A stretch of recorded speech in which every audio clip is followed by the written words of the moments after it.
It all started with one of those emails. The kind where your stomach tightens the second you see the subject line. This one just read, Observation, Article 5, Section 9C. I didn't even have to open it. I could feel it, the HOA was back at it. And sure enough, it was from Marlene. Marlene Givens, president of the Heather Glen Homeowners Association. A woman who treats the HOA binder like it's scripture and wields bylaws the way a surgeon wields a scalpel, precise, cold, and utterly indifferent to the human condition. She once fined a neighbor for having a birdbath that was too whimsical. I wish I was making that up. Now, for context, I'm not some outlaw here. My name's Benjamin Cole. I retired early after building a logistics algorithm that basically ran itself. It freed up my time for hobbies like designing my own smart home or rebuilding decommissioned military drones into beer-fetching delivery bots.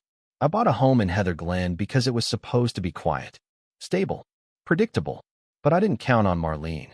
This all really kicked off the morning we were expecting a vaccine shipment. Not just any shipment, this was a mobile pop-up clinic for seniors in the neighborhood. We had coordinated it with a local health nonprofit and even got county approval. The truck was scheduled to arrive at 9 a.m., carrying nearly 600 doses of a new variant-resistant COVID booster. Our HOA clubhouse was the designated site, and it felt like the first good thing to happen in a long while. At 9:03 a.m., I got an alert from my home security system. Not just motion as stationary vehicle alert. That meant something was stopped and staying stopped at our gated entrance. I pulled up the feed on my kitchen projector, and there it was, a white MediServe refrigerated truck, just sitting there, hazard lights blinking. And standing in front of it, arms crossed like some kind of suburban Gandalf, was Marlene. I activated the microphone hidden inside one of my full-on flamingos. The audio came through clean. The driver, per kid named Justin, was leaning out the window looking completely baffled. "Ma'am, these are medical supplies. I have to get them to the clinic by 9:30 or they'll go bad." And Marlene, I kid you not, says, per Article 5, Section 9C, vehicles exceeding 1.4 tons are not permitted entry during daytime tranquility hours. Tranquility hours. We were trying to deliver life-saving vaccines, and she was citing vehicle weight ordinances. Now, I should have expected this. Marlene had it out for this clinic because the guy who helped organize it, Dr. Suresh, retired Army medic, good man, once challenged her in a board meeting. She never forgave him. So now, she's using HOA rules as her sword, and that refrigerated truck was her battlefield.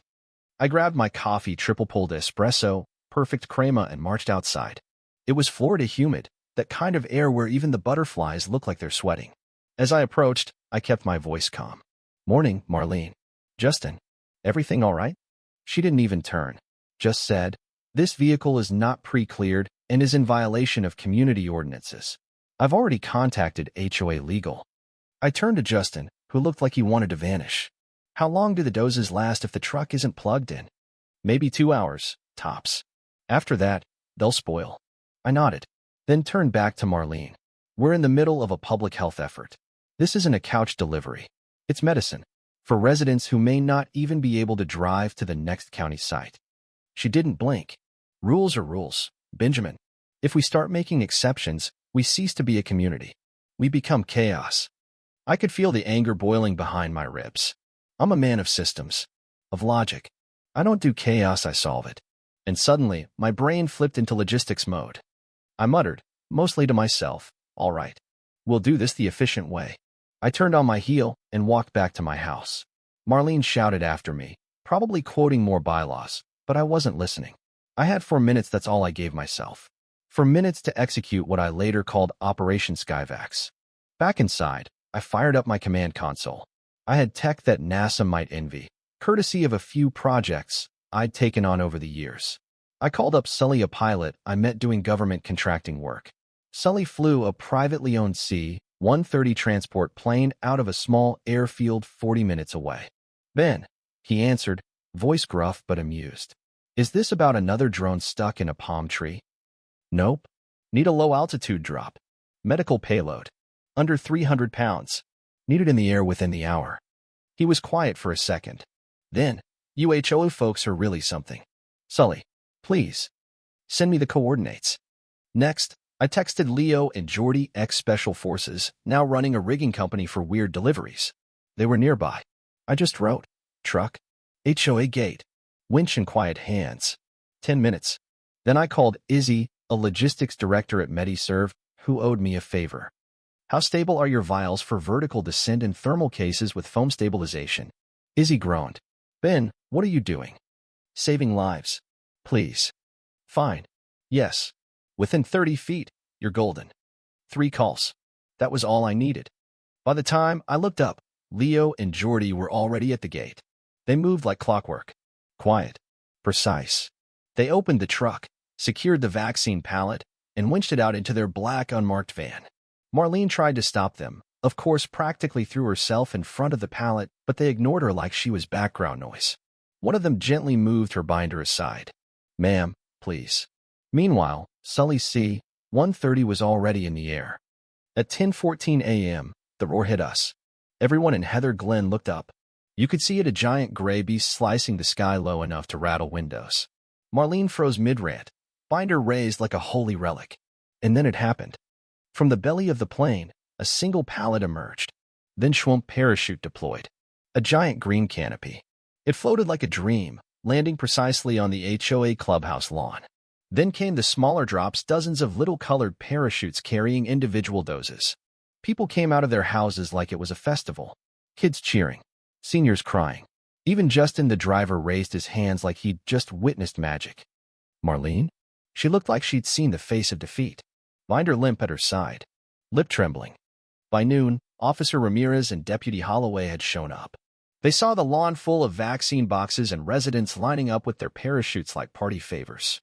Ramirez looked at me. Ben, did you authorize an airdrop? I handed him the paperwork. Flight plan. Cargo manifest. A letter of emergency logistical necessity from the county. And a completely made-up document from my lawyer titled Temporary Right of Sky Passage in Service of Community Immunity. He flipped through it and sighed. You always do this by the book, even if you wrote the book. I like efficiency. That night, Marlene called an emergency HOA meeting. Tried to get me sanctioned. Tried to paint me as reckless, even dangerous. But the thing is, people remembered who got their grandma vaccinated. Who solved the problem? A quiet man in the back, Mr. Bellamy, former Marine, never spoke up before, stood and said, all due respect, I'd rather have someone who gets things done than someone who hides behind rulebooks. The room applauded. Marlene's face collapsed inward. 2 weeks later, I was elected interim HOA president. I never wanted the job, but maybe that's why it worked. We rewrote the charter, repealed the color rules, relaxed the mailbox measurements, installed solar subsidies. And every morning since, I sip my espresso, glance out at our peaceful, well-functioning neighborhood, and smile. As for Marlene, she still walks every morning, binder clutched to her chest, pretending none of it ever happened. But I know, and the neighborhood knows. Sometimes, logic doesn't nod politely. Sometimes it flies over your house at 400 knots with a parachute and a plan. Let me know in the comments, was I right to do what I did? Or should I have let Marlene win just to keep the peace? I want to hear your stories too. HOA drama, small-town justice, or that one time a neighbor went too far. Hit like, subscribe, and share it with someone who's ever lost a battle to a clipboard-wielding tyrant.